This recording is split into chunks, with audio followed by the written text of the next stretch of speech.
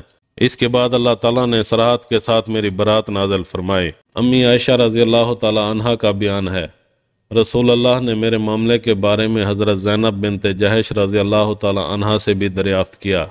آپ نے ان سے فرمایا، عائشہ کے متعلق تمہیں کیا معلومات ہیں یا ان میں تم نے کیا بات دیکھی ہے؟ تو انہوں نے کہا، اللہ کے رسول میں اپنے کانوں اور آنکھوں کو محفوظ رکھتی ہوں۔ اللہ کی قسم میں ان کے متعلق خیر کے علاوہ کچھ نہیں جانتی۔